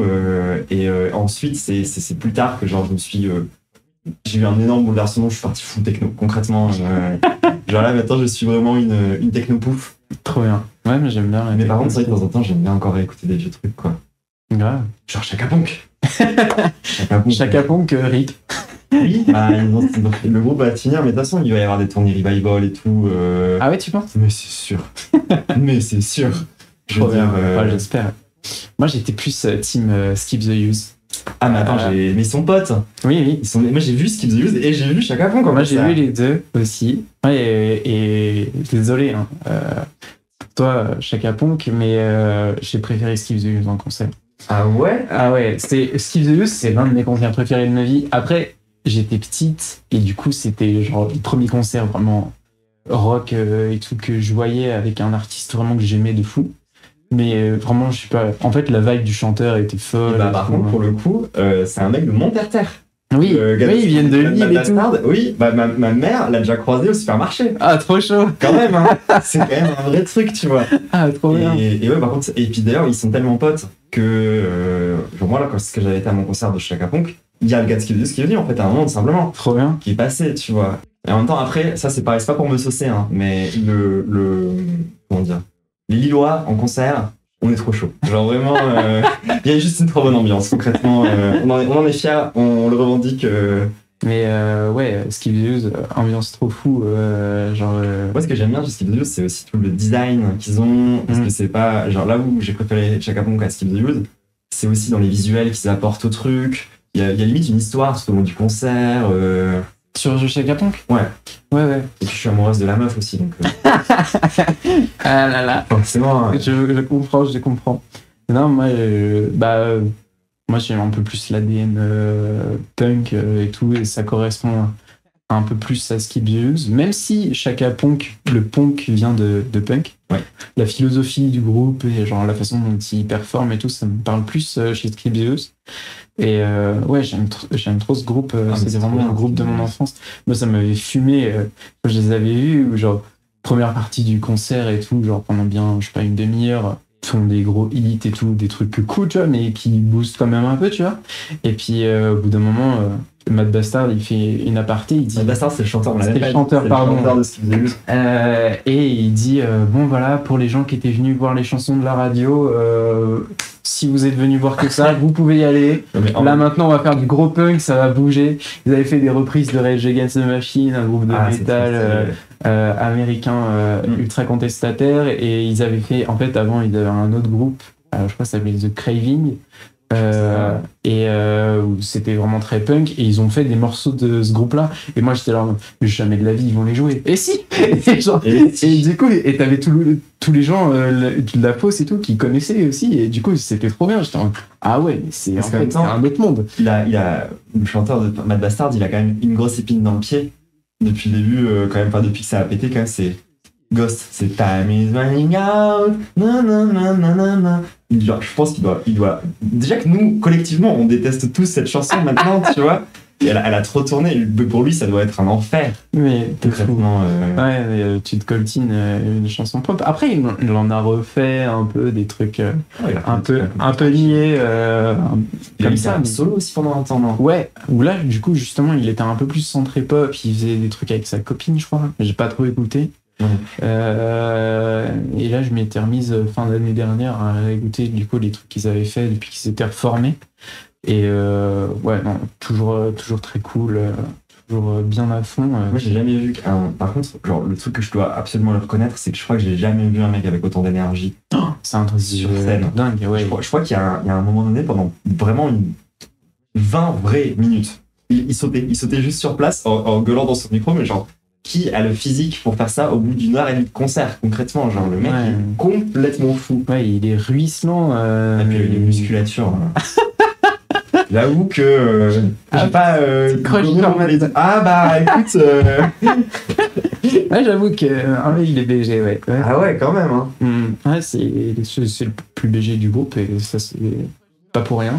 non, mais non, très très chaud. Mais c'est vrai que ouais, je fais un peu l'historique dans ma tête, mais c'est vrai que c'est un groupe assez mainstream, en tout cas en France, mais ils ont une énergie vraiment ultra punk et ultra vivace sur scène, et c'est vrai que je trouve pas d'équivalent. Ils sont durs à catégoriser, c'est comme Chaka Ponk. Ouais, c'est ça. Chaka Ponk, c'est dur de dire c'est quoi comme style de musique exactement. C'est ça. Puis en plus, d'album en album, ça change un peu. T'écoutes des trucs de Chaka Ponk de 2005, ça a pas la même vibe que... Moi, c'est un groupe, c'est impossible d'être puriste. C'est ça. C'est trop différent d'un album à l'autre, et c'est tout le temps bien ce qu'ils proposent. Donc, c'est ça. C'est pas des groupes où genre t'as vraiment une rupture, où genre à partir d'une période ils ont changé totalement de DA, et ça y est, t'as une période avant-après, comme ça peut être le cas genre pour Bring Me the Horizon, ou des groupes, je sais pas pourquoi ça me pop alors que j'écoute pas ce groupe là, mais genre One O'Clock, une petite balle perdue. C'est le groupe préféré de mon ex, mais pour moi c'est un groupe que j'ai jamais connu, mais c'est vrai qu'ils avaient une DA vachement rock au début, et puis après plus tourné pop, et donc t'avais un peu... il y a des groupes qui m'ont jamais parlé à cause de ça, genre Sum 41, c'est trop pop en fait, tu vois, genre désolé hein. Non mais là c'est trop. Déjà que il y a la semaine dernière avec mon groupe, ils ont clashé aussi Sum 41. Là tu reclashes. Je clash pas, je dis juste que... Mais attends, tu dis que Sum 41 c'est trop pop, mais est-ce que tu écoutes Blink ? Non. Ok. Ça va. Parce que les gens qui clashent Sum 41 en disant que c'est pop parce que c'est une scène pop-punk, donc un peu plus populaire, mais garder cet ADN punk, et il y a deux groupes, Sum 41 et Blink 182. Et Blink 182, je les trouve vachement plus pop et vachement plus commercial. J'ai jamais écouté. Mais Sum 41, en vrai, moi j'ai pas tout écouté et j'aime pas forcément tout au même niveau. Mais pour moi, l'album Chunk, c'est un album incroyable et vraiment c'est l'album le plus rock du groupe. Il est même limite métal à des moments, genre t'as vraiment des passages un peu limite, t'as l'impression d'écouter du Metallica. Et genre Metallica dans le scène, les bons moments, pas dans les moments plus nuls de Metallica. Et vraiment cet album il est incroyable et il bouge de fou. Et pour le coup, même si t'as des passages pop, ils sont pas niais ou chiants pour autant, tu vois. Ils sont vraiment intéressants. Moi j'avais cette image de Sum 41 à la radio, c'est un peu chier quoi, je t'ai envie de boire. Ouais, bah c'est vrai que les premiers albums ils sont un peu, même s'ils sont un peu costauds, c'est un peu, je sais pas, classique, tu vois. Quand moi j'étais au lycée, donc c'était en 2017-18, quelque chose comme ça. Ouais. C'est un peu le moment où ils étaient au top, je crois. Ah ouais? Bah je sais pas, en tout cas moi c'est que. Après, c'est le moment où j'en entendais plus parler, tu vois, donc après peut-être juste. J'ai plus l'historique, mais ouais, ils avaient dû ressortir un album à ce moment-là. C'était pas trop mon délire. Non, moi, les albums que j'ai écoutés d'eux, c'était Chunk, une pochette verte avec un enfant dessiné dessus, et Screamy Bloody Murder, qui sont pour moi les albums les plus bourrins et les plus chouettes à écouter. Et ça, pour le coup, c'était Chunk, je crois que c'est genre 2005, et Screamy Bloody Murder, c'est 2007-2008, un truc comme ça. Du coup, c'est pas le prime time. Même je crois que ces albums ils sont pas forcément appréciés au sens général, mais pour moi c'est les mieux. Je suis en train de réfléchir du coup à cette histoire de catégoriser Chaka Ponk, mais en fait je pense qu'il y a peut-être un lien à faire, je sais pas si je dis des conneries. J'ai l'impression que je ferais presque un lien entre genre les Red Hot et peut-être Chaka Ponk, tu vois, en mode c'est un peu du rap, rock, avec des instruments par moments un peu électro. Je sais pas si. Ouais, je vois. C'est un truc genre dans l'univers du rock, tout le monde kiffe les Red Hot, moi pas trop. Ah ouais? Je suis méga fan. Ouais, non mais unpopular opinion, hein, là pour le coup, my bad, j'aime bien Californication, les chansons les plus connues du groupe, 2-3 chansons comme ça, Under the Bridge, etc. Mais pour moi, j'en ai écouté 3 et puis sinon j'ai fait le tour, quoi. L'amour pour John Frusciante, pareil, dans le microcosme de la guitare, parce que quand tu t'amuses à. Tu parles en alien. Ah ouais, en fait. On parle en alien depuis une demi-heure. Mais du coup, pour moi, qui est guitariste et qui me suis renseigné sur le jeu, etc. J'ai suivi des vidéos sur YouTube de Vulga qui parlent de jeux de certains guitaristes connus. Du coup, John Frusciante, qui est un des guitaristes, enfin, si ce n'est le guitariste historique des Red Hot, qui a un jeu typique. Moi, ça me vend pas du rêve, je trouve pas extraordinaire. C'est une unpopular opinion, je pense que s'il y a des gens... On va avoir des goûts aussi, hein, t'inquiète. C'est ça, mais du coup, ouais, c'est pas trop mon délire, ouais. Alors, les Red Hot, ils m'ont bien matrixé, mais après, c'était un groupe trop lointain, tu vois. Enfin, moi, j'aimais bien le fait que les Chaka, ils étaient dans le coin, ouais, tu pouvais les voir un peu... Enfin, ça fait vraiment partie de... De toute façon, on peut en revenir à la scénographie et tout. Pour moi, c'est ça qui crée un vrai lien, tu vois. Genre, par exemple, quand j'étais plus jeune, j'avais été voir ACDC. Hyper heureuse, hein. Encore une fois, merci maman pour ça, quoi. Et c'était un concert incroyable, mais il n'y avait aucun contact avec le public, tu vois. Genre, vraiment... Et ça, c'est trop important pour moi quand je découvre, en particulier des artistes de rock, ou même contrairement à la techno, ou même dans une certaine mesure au rap, parce que les instrus elles sont préenregistrées dans le rap, c'est vraiment de la musique performative. C'est-à-dire que, a priori, s'il n'y a pas de... Comment on dit déjà lorsqu'on met la musique, pourquoi ça va jouer? Ah, playback? Voilà, quand il n'y a pas de playback, a priori, une musique de rock, tu peux entièrement la faire en live, tu vois. Du coup, j'aime bien pouvoir me dire, tiens, c'est des gens que je vais aller voir, que je vais pouvoir kiffer, je vais pouvoir être témoin de eux en train de faire la musique, de performer la musique. C'est super intéressant. Ouais, non, mais moi, c'est mon petit côté puriste aussi. J'aime bien voir les concerts où le morceau est joué vraiment en live, où il y a très peu de bandes préenregistrées, etc. Pour moi, genre, c'est très, très cool que cette scène soit active et tout, mais genre les concerts de rap, ça me vend pas du rêve des os, mais genre. J'en ai fait quelques-uns, c'était pas. C'est rarement bien. J'aime bien en festival en fait. Quand je peux en voir plein. Ouais, c'est ça, tu peux les enchaîner, et puis ça dure pas des plombs, etc. Genre, moi, j'avais été au Woodstock à Lyon, deux fois, qui est un peu cette espèce de festival généraliste de Lyon, quoi, où il y a quand même pas mal de rap. Et du coup, c'est bien parce que tu peux te faire un peu d'opinion sur certains groupes avant même d'aller les voir en concert, quoi, derrière. Ouais, il y en a grave. Moi, j'aime bien. En fait, moi, j'aime bien les groupes de rap ou quoi, mais qui ont un peu de musique live. Je crois qu'Yame, il fait. Bon, c'est pas vraiment du rap, mais il a ce truc où il performe pas mal en live, etc. Ça, déjà, je trouve ça un peu plus intéressant. C'est mon petit côté puriste. Parce que j'ai vu des extraits live de Damso ou d'Orelsan à l'ancienne où vraiment tu vois les concerts, les mecs tiennent leur micro bizarrement. Ah non, c'est pas très bon. C'est chiant en fait. Et que tu payes le même prix que des concerts où genre du coup ça va être des instrumentistes. Un rappeur extraordinaire en live, vraiment extraordinaire en live, c'est un vrai show. De façon un peu surprenante, c'est Lorenzo. Ok. Genre Lorenzo, il se ramène avec un Megazord sur scène, mais littéral. Hein. Et son concert est complètement débile. Genre vraiment, c'est un vrai spectacle, tu vois, pour le coup. Et du coup, ouais, genre maintenant, il sait plus, je crois que c'est fini. Il a tué son personnage. Ok. Mais voilà, moi mon concert de rap un peu top tier, ça a été plutôt Lorenzo. D'ailleurs, il y a des rediffs sur YouTube ou quoi que ce soit. Parce que c'est un peu, on a tendance à s'en moquer un peu, en quoi, mais en soi, il est fort déjà. Et ses concerts, franchement, c'est de la balle, genre. Trop bien. Ouais, j'ai jamais vu de concert, mais j'aimais bien Lorenzo aussi. Ah, j'ai eu ma grosse période, hein, ça pareil, RPZ ma sœur, avec laquelle on chantait très très fort dans la voiture. Trop fort Lorenzo, bah en vrai trop fort Lorenzo. Genre un rappeur technique qui a une excellente des performances, qui fait du truc parodique, du coup on a tendance à vite trouver ça nul, mais en vrai non, il est fort.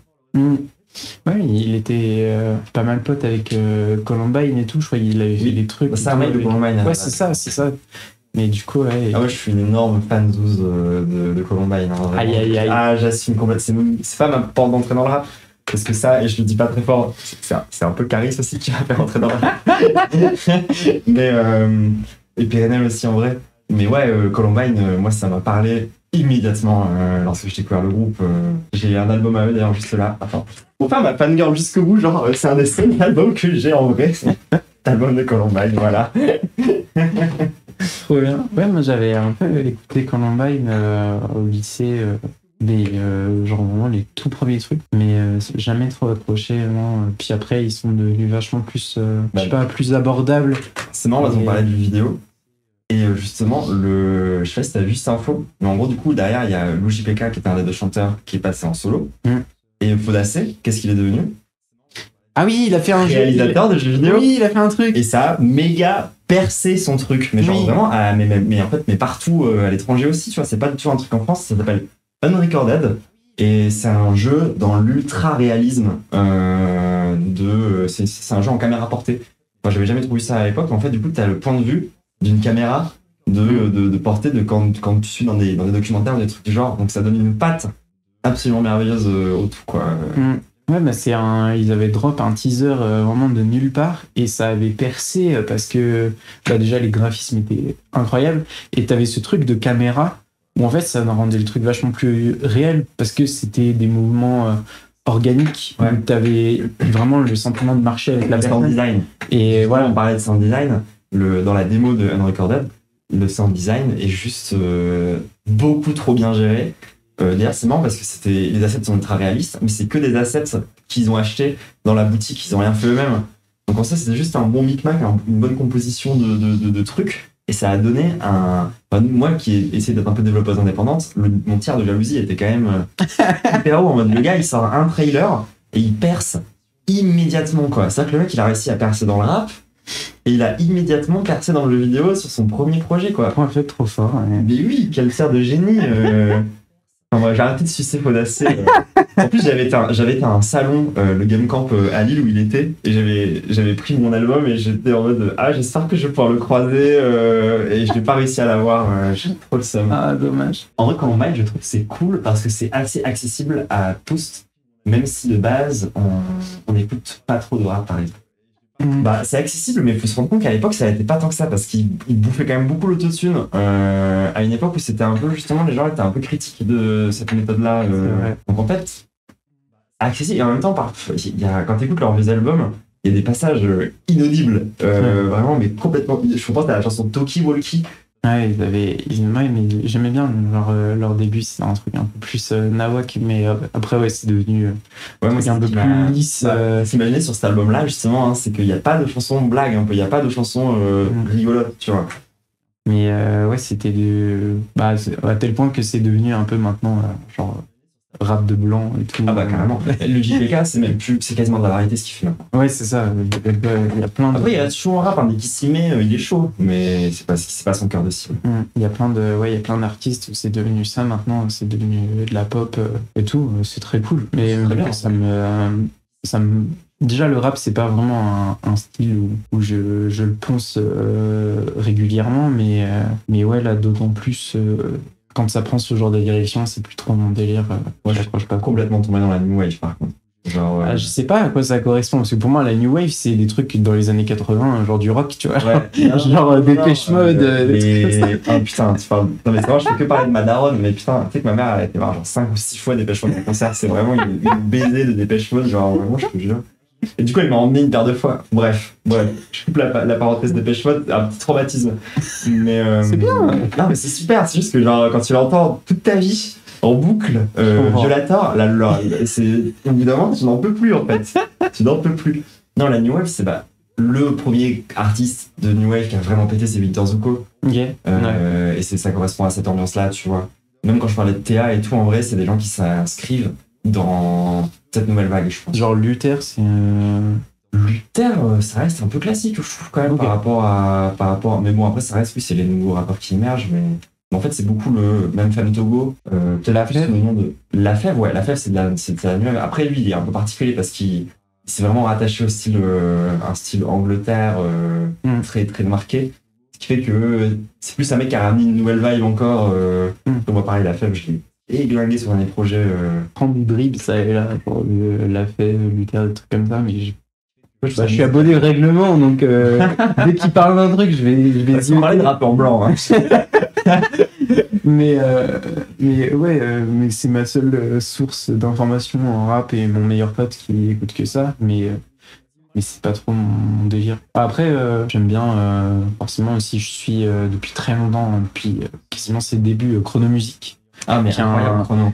Qui à la base est un vulgarisateur de musique, où il parle comment... Quelqu'un qui dit que c'est c'est New Wave Luther. Donc c'est bien considéré comme étant de la New Wave. Ok. C'est les instruments qui font ça, je pense. Ok, ouais, je sais pas. Moi en fait, moi, ce que j'aime bien chez Luther, c'est je connais un peu un côté rock. Voilà. Moi, c'est juste ça. Dans le dernier projet. Dernier projet, moi j'aime bien cet aspect-là, mais je suis une bandeuse du rock. Mais je sais plus de quoi je parlais. Ouais, Chrono, qui est à la base un vulgarisateur de musique et qui a percé et tout en devenant un animateur et tout. Il a fait des collabs avec Squeezie et tout. Là, il a percé. Et depuis quelques années, il bosse avec Pandrez et Renard. Légende d'Industrie. Dans Légende d'Industrie, où ils ont fait des projets genre la Zizi Kaka Mixtape, etc. Et c'est parti n'importe quoi. Mais du coup, il a toujours fait un peu plus ou moins de rap. Et attaché plus ou moins à ça, et du coup c'est un peu aussi un fil conducteur pour moi où je suis un peu cet univers là, puis comme c'est des icos vraiment passionnés à fond, ils sont trop forts.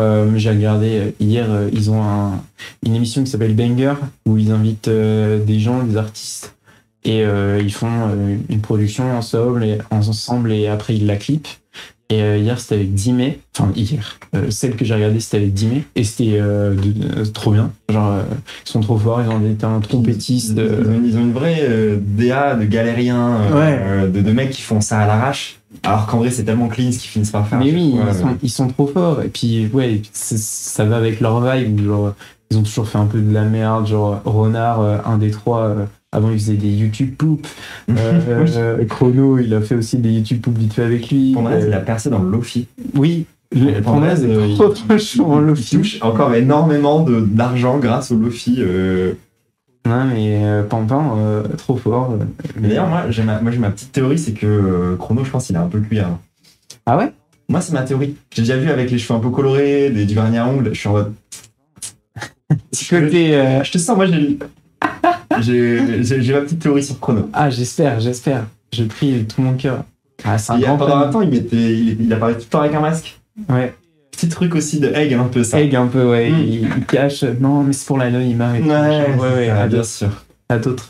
Il est fan de Ariana Grande. Je crois qu'on est en train de mener une vraie enquête. Non, mais oui, il y a un truc qui se passe. Ouais. Mais ouais, du coup, ça c'est mon seul inspirable, plus ou moins. Je crois que t'es la première invitée avec laquelle on a absolument pas parlé de transidentité. Vraiment pas du tout. Allez, cancel le truc. C'est pas très grave. On a bypass totalement. Mais par contre, c'est vrai qu'on commence tout doucement à arriver vers une fin d'interview. Chrono avec Transième, moi j'y crois. En tout cas, moi c'est ma théorie. C'est trop bien. Ce serait incroyable. Ah, puis d'ailleurs, en parlant de chrono, c'était un truc où, genre, vraiment, c'était le choc mental de ma vie. Où, du coup, genre, j'ai commencé à suivre chrono quand j'étais, je sais plus, au collège, lycée. Et à la même époque, du coup, je m'intéressais à la musique, faire des compositions, etc. Donc, j'avais suivi en toute logique chrono. Et en parallèle de ça, je m'intéressais aux jeux vidéo, etc. Et en fouillant un peu sur YouTube, j'étais tombé sur une chaîne YouTube qui n'existe plus maintenant, enfin en tout cas qui n'a plus ce nom-là, qui s'appelait Culture Porn, et qui faisait des vidéos de vulga sur des jeux vidéo. Et ce gars-là, Aubin, est le frère de Chronomusique. Et du coup, tu savais pas? Non. Et en fait, la personne qui filme maintenant les vlogs et tout de Legend Industries, c'est le frère de Chrono, Aubin. Ok, incroyable. Et du coup, maintenant, Aubin, il a renommé sa chaîne Culture Porn en Aubin. Il parle un peu de photos, etc. Parce que après qu'il ait fait sa chaîne YouTube, il a bossé à jeuxvideo.com en tant qu'auteur et enfin journaliste. Et maintenant, il est repassé sur YouTube. Je pense qu'on en a même pas parlé, mais hasard de dingue aussi, c'est qu'aujourd'hui, tu as fait tes retouches sur tes tatouages de main. Moi, je me suis fait tatouer au niveau du pied, et j'ai un tatouage violet, et je viens de capter que tu avais du rouge et du bleu sur tes mains, et le violet, c'est un mélange de deux. Donc, je suis en mode, waouh, oh là là, le big brain. La coïncidence est complètement folle. Donc, du coup, est-ce que, pour peut-être un peu aller vers une conclusion, si tu veux parler un peu de tes tatouages? Ouais. Bah du coup là ceux qui apparaissent là où j'ai des espèces de cellophane peut-être les montrer un peu bien. Là si on voit mieux. Bon écoute, on va dire que c'est ok. la caméra est tellement naze que j'ai pas de recul. Ouais si ok bon, c'est cool. C'est bon, avec le garage c'est cool. Donc c'est tatouages sur les mains que j'ai commencé à faire il y a 1 an. J'ai commencé à les faire en février l'année dernière. C'est un projet free-hand.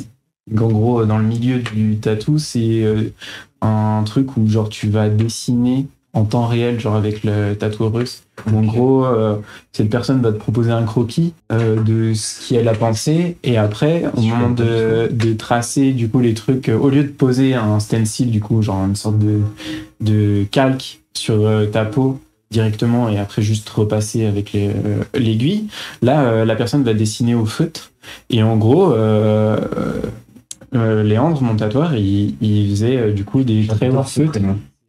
C'est mon prénom préféré avant que je rencontre cette personne. Du coup, maintenant, ça a un peu changé mon truc, mais j'adore ce prénom aussi. C'est dédicace à une de mes meilleures amies qui voulait appeler son enfant comme ça, et son mec est complètement contre, et j'ai eu trop les boules parce que Léandre, c'est juste trop beau. C'est trop beau. Mais c'est un prénom, et je me rends compte qu'il y a un prénom ultra populaire dans la communauté transmasque. Ah ouais. Je connais plusieurs Léandre transmasques, dont lui. Et c'était aussi le prénom que je voulais donner à mon enfant si j'en avais un. Bon, je ne pense pas avoir un enfant, mais bref. Mais du coup, ouais, il dessinait du coup avec moi en temps réel au feutre sur ma main. Et on discutait ensemble de est-ce que les traits m'allaient, etc. On effacait en fait au fur et à mesure. C'est un processus où vachement tu discutes, tu vois, tu regardes et tout. C'est hyper intéressant. C'est construction en temps réel du truc. Et comme c'est un dessin qui est vachement abstrait aussi, c'est beaucoup plus facile forcément de s'y attarder et tout, et ça a son importance. Du coup, c'est un tatouage qui est en lien avec la musique, où en gros, j'ai fait une main avec donc la main droite, avec du feu. Enfin, ces lignes-là symbolisent le feu pour moi. Et ça représente, du coup, j'ai dit que je jouais de la guitare, ça représente pour moi à la guitare la main de la rythmique, donc assez vivace. Et pour moi, ce qui collait avec cette imaginaire-là, c'était le feu. Et à l'inverse, sur la main gauche, j'ai représenté de l'eau, avec du coup des traits un peu plus doux et longs, qui symbolisent du coup plus la douceur et donc la mélodie, car c'est la main de la mélodie et la guitare. Je dis la main de la mélodie, mais c'est la main où on joue les notes et à droite. T'as la main où tu grattes et t'as la main où tu fais la composition. Où tu places tes doigts pour positionner les notes, etc. Donc c'est toute une construction. Et je me suis rendu compte, ce tatouage pouvait se déporter aussi sur d'autres instruments, autres que la guitare et la basse. Ça marche aussi avec le piano, où en gros, la main gauche, c'est la main des graves. Okay. Donc plus rond, plus... putain, mais oui. Et la main droite, c'est les aigus, donc plus âpre. Plus... Ouais. Bah, moi, je trouve que ça correspond bien. Aigu, flamme, grave, haut, ça fonctionne très bien. C'est ça. Donc j'étais trop contente. Je sais pas si la batterie, ça colle aussi, mais on peut trouver un truc en mode, les cymbales, ça fait... c'est plus aigu, machin, que la caisse claire, ouais. Mais ouais, j'aime trop mon tatou, c'est mon préféré. Puis je voulais vachement me tatouer les mains parce que c'est la partie de mon corps que je préfère, parce que je suis quelqu'un d'assez manuel, où en fait, mon métier, je bosse avec mes mains. Artiste, hein. Voilà, je suis complètement une artiste en fait. Ah ouais, désolé, ici on est là. Mais et ouais, du coup, j'avais vraiment envie de me tatouer les mains, et quand j'ai eu cette idée, c'était vraiment le déclic en mode ça va les mettre en valeur comme j'en ai envie, et je suis trop contente. Après, en tatou, je vais pas me mettre nu, mais en fait, c'est mon premier tatou, il est là. Mais c'est facile à expliquer. C'est un Pyroli, donc un Pokémon, assez cartoon, qui est là au niveau de ma cuisse.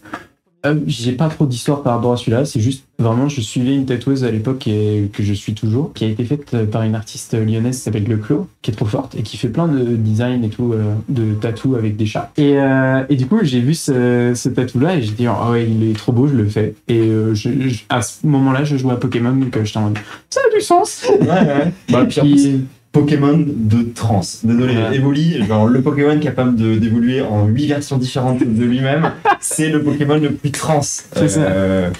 Je veux rien savoir. Puis en plus, maintenant, avec comme là, il est sur mon côté droit. Ça fait ça, mais oui, c'est testante. Oh mon dieu. Ah là, il y a toute une corrélation, vraiment, c'est pensé, c'est designé, donc voilà, j'ai mon petit Pyroli par la même artiste là ici. Je sais pas si je vais arriver à le faire. Ouais, c'est trop mignon. Alors je sais pas si on va pouvoir voir. Attends. C'est le max que je peux donner. Je sais pas si je peux me rapprocher ou bref. Mais toujours par la même artiste, Le Clos, qui m'a fait du coup un tatou de mon premier chat. Oli, qui s'appelle Oli en référence à la figure de skate de base où juste tu sautes quoi. Parce que je fais aussi un peu de skate, même si je suis pas très forte, mais j'aime beaucoup ce sport. Je sais pas, je me suis lancé un peu ce truc dans ma tête où j'aime beaucoup les animaux et j'aime beaucoup les chats. Je me suis dit, je vais pas me tatouer que des chats. Je serais capable, mais en vrai, je vais avoir l'air d'une folle. Et je me suis dit, la vieille au chat, la gouine au chat, la gouine au chat, j'adore. Vraiment, c'est moi. Hein. Mais du coup, faut pas me laisser trop d'argent. Je vais faire que des tatous de chat. Mais je me suis dit, mon premier chat, je fais un chat, mais après j'ai envie de me tatouer une symbolique par rapport à mes animaux, mais je vais pas faire un truc littéral en mode si j'adopte un iguane, je vais me mettre dessiner un iguane. Donc, bref. J'ai eu un iguane, mais j'ai eu un lézard. Trop bien. Très longtemps dans ma vie. Ça s'appelait comment? Il s'appelait Zeph. Ok. Parce que en fait, tous mes animaux, j'aimais bien leur donner des noms de bancs. Ok. Donc le Zéphyr, c'était trop stylé, donc mais sauf que le Zéphyr, c'était un peu trop, un peu nom méchant, je trouve. Ah ouais? Moi, je trouve ça mignon. Ah ouais, bon, moi j'aimais bien Zeph, du coup ça restait Zeph. Trop stylé. Et j'ai eu un autre lézard après, mais que j'ai dû donner à quelqu'un au moment de la prépa, parce que c'est ça la prépa, c'est ça que vous fait faire la prépa. Ça vous fait faire annuler votre vie et abandonner vos animaux. La prépa, c'est un truc, c'était marrant, ils ont parlé de ça tout le temps au lycée, et je disais, non, absolument pas. C'est un enfer. Moi, je disais, je veux faire ingénieur du son, et on me disait, fais une école d'ingé. Et je parle en tant qu'ex-major de promo, donc quand même quelqu'un qui était bien dans le système, c'était un enfer. Plus jamais je ferais ça et j'ai presque un regret d'avoir perdu 3 ans de ma jeunesse là-dedans. Mais bon, je suis devenue hyper compétente, donc je vais pas non plus me plaindre. Slay Queen. Donc voilà, pour ce projet de faire un tatou en rapport avec mes animaux. Et le dernier tatou que j'ai, c'est alors libre interprétation chez vous. Moi, j'avais la Diane. Voilà, c'est ça, de ce que ça représente. Mais moi, j'y voyais plus. Enfin, en tout cas, c'est une figure féminine, comment dire, indépendante, autonome.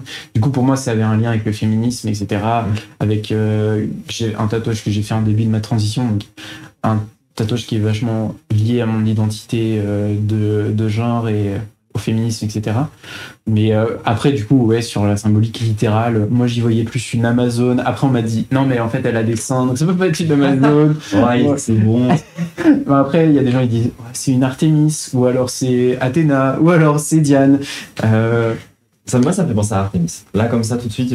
Mais voilà, oui, moi, c'est. Bon, après, Artemis et Diane, c'est la même déesse. C'est la même déesse, c'est juste pas la même culture. Moi, toutes les interprétations me vont. De toute façon, l'image qui en ressort, c'est toujours une femme guerrière. Oui, c'est ça. Avec la connotation féminine. C'est marrant que tu me dises. Alors, ça, c'est mon cerveau malade. Hein. Mais c'est marrant que tu me dises c'est une Amazone, parce que l'Amazone la plus connue de la pop culture, c'est Wonder Woman, qui s'appelle Diana Prince, en référence à Diane, la déesse de la chasse. Donc, on est sur un niveau de connexion. Complètement fou, quoi. Ah là là. Mais il faut que tu fasses le même tatou, en fait. Non, en plus, j'ai déjà, moi, ma petite méduse, là, sur le bras. Trop bien. À cet endroit-là, donc. Mais ouais, voilà. Et c'est tous mes tatous à l'heure actuelle, c'est déjà pas mal. C'est déjà pas mal. Mais là, je vais faire une petite pause parce que ça coûte cher. Ouais. Et mon corps est fatigué. Tu dis ça vraiment comme une personne qui a fait la guerre. Ah, mais j'ai fait la guerre. En vrai, les sessions de tatouage, Léandre, t'es très fort, mais c'est un peu long. Les mains, ça fait mal. Bah, encore hier, ça allait, ça a duré genre 2-3 heures. Mais la session d'avant, ça m'a vraiment pris toute une journée et ça m'a achevé. Parce qu'en fait, en tatouage, tu vas faire une première session généralement où tu vas faire le tatou, si ça se passe bien, si c'est pas un projet trop gros. Et généralement, après ta cicatrisation, plus ou moins comment ça s'est passé, tu peux faire des retouches s'il y a des zones où la peau a moins absorbé l'encre, etc.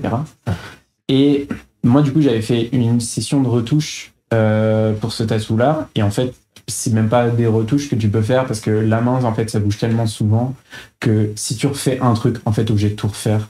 Et du coup, il avait fait le tatou, il l'avait repassé entièrement. Ça avait pris toute une journée.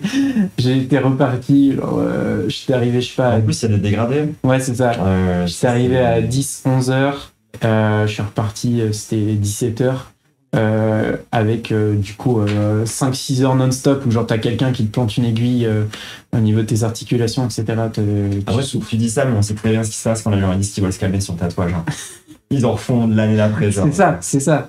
Mais puis tu vois des gens en même temps que toi qui sont en train de se faire un tatou aussi, ils ont l'air de souffrir encore plus que toi. Mais tu te dis après, mais c'est trop stylé ce qu'ils font. Du coup, tu fais ça pareil. M'inspire. Ouais, c'est ça. C'est marrant, moi j'ai l'impression que dans le monde du tatouage, il y a un peu ce twist aussi qui se fait chez les gens. D'abord, ils essaient de trouver de la symbolique dans tout ce qu'ils font. Ouais. Et puis au bout d'un moment, ils font des trucs purement pour l'esthétique. Et limite, parfois, ils retrouvent la symbolique plus tard. Moi, je suis encore en mode. Je suis un peu une aigle au tatouage, donc je suis encore en mode. Je veux donner de la symbolique à tout ce que je fais, tu vois. Je comprends. Bah, moi, je suis un peu pareil. Je suis un peu pareil, malgré mon premier tatou qui n'a pas vraiment de symbolique. Où je l'ai fait un peu sur. Voilà. C'est juste un coup de tête, il est trop beau, fin de l'anecdote, fin de la symbolique. Après, les autres ont de la symbolique pour le coup. Ouais. Mais la symbolique des mains, elle est trop belle. Franchement, genre. À chaque fois que je la dis, je me dis, c'est un peu gnangnan, c'est un peu cucu. Mais à chaque fois, on me dit, non, c'est cool et tout. Non, c'est cool. Donc, je suis trop content. C'était un peu Avatar, le dernier maître de l'art. Mais... j'ai pas trop la ref, mais je vois un peu le délire. Il y a des maîtres du cheveu, des maîtres du l'eau. Ouais, ok, ouais. C'est ça. Des gens qui maîtrisent les éléments. Ouais, c'est ça, c'est totalement moi. Voilà, je vais me faire un tatou air et vent après. Sur les deux pieds, sur les... Ah oui, sur les pieds. Sur les pieds. Ah, ça marcherait trop bien. Ça marcherait, il faudrait juste la terre et vent. Ouais, ça marche. En plus, c'est logique, je trouve que c'est des éléments qui vont un peu ensemble. Genre terre et vent, c'est un peu en binôme, et eau et feu, c'est un peu en binôme aussi. Grave. Puis la terre, les pieds, tu marches sur la terre et tout. Et je pense que c'est une bonne conclusion parce qu'on est revenu du coup sur le jeu vidéo et sur la musique à travers tes tatouages. Les gens continuent d'interviewer. Je suis hyper fier de moi, c'est trop bien. Bravo, quel talent. Donnez l'XP à Diane. Et de l'argent. Vite. Bref, je te propose qu'on conclue. Est-ce que, pour conclure, généralement, j'aime bien demander, qu'on a parlé que d'art et de trucs du genre. Du coup, je demande quand même une recommandation finale. Ça peut être livre, film, série. Alors, je vais vraiment faire un cliché. Tu peux même parler de ton groupe. Hein. Ah ouais, bah Merces. Comment ça s'écrit? Merces. Ok. Et l'Instagram, c'est Merces, donc MERCES.band. BAND. Voilà. Suivez-nous, on va sortir des trucs. Ça va être cool. Non, en recours, je vais faire un peu la meuf militante, alors que bon, calme-toi. Mais c'est une lecture qui m'a beaucoup impacté il y a pas longtemps. Donc on sort un peu, ça n'a rien à voir avec la musique et jeux vidéo, désolé. Mais c'est un truc que tu m'as parlé de recours, un truc qui t'a touché. Non, mais c'est bien qu'on s'entende ça aussi. Mais par contre, je suis la pire meuf parce que j'ai lu juste le titre, mais je me rappelle plus de l'autrice. Mais le livre s'appelle Faire justice. C'est par une militante lesbienne qui fait partie du collectif Fracas, Elsa Marceau. En tout cas, c'est un livre qui promeut la justice restaurative. Donc la justice restaurative, c'est le fait de aller à l'encontre de quand quelqu'un a fait quelque chose de pas bien, un crime, un délit. On va le sanctionner, on va le mettre à l'écart, donc prison, etc. Ou dans des milieux militants ou plus proches, juste l'éjecter du groupe, le diffamer, l'harceler, etc. Et du coup, c'est un livre où justement elle décortique ces fonctionnements-là et va à l'encontre de dire en fait on a une dynamique qui est pas du tout positive où en fait on enferme des gens dans une situation, même s'ils ont fait des trucs pas cool et que c'était légitime de prime abord de les sanctionner pour ça, c'est pas la bonne solution. Comment on peut faire? Et en fait, c'est hyper important, même pour des gens qui sont pas militants, qui sont pas trop politisés. En fait, c'est hyper nourrissant. Et je trouve que le livre, malgré qu'il a un sujet un peu lourd, se lit facilement.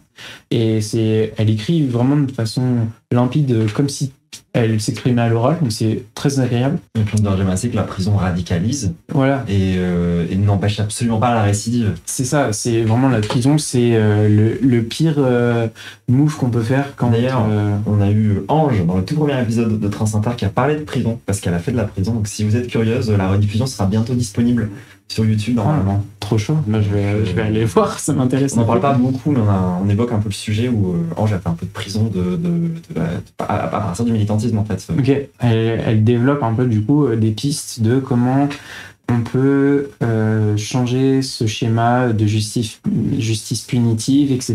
Et la justice restauratrice est en pleine émergence ces dernières années. Donc accompagné par le biais de médiation et de traiter, même si ça peut paraître contradictoire et assez blessant de prime abord, mais de traiter de la même manière la victime et la personne agresseuse pour que en fait comprendre les mécaniques qui a créé cette violence et faire qu'elle ne se reproduise pas et qu'il y ait un vrai débat qui soit instauré. Et en fait, c'est hyper bien amené et c'est hyper important si en plus vous êtes dans le militantisme, etc., ou dans la politique de manière générale. C'est hyper nécessaire de se former à ces choses-là. Il y a aussi le film de Jeanne Henry ou Jeanne Herry, Je verrai toujours vos visages, qui est incroyable avec Adèle Exarchopoulos. Qui va super bien.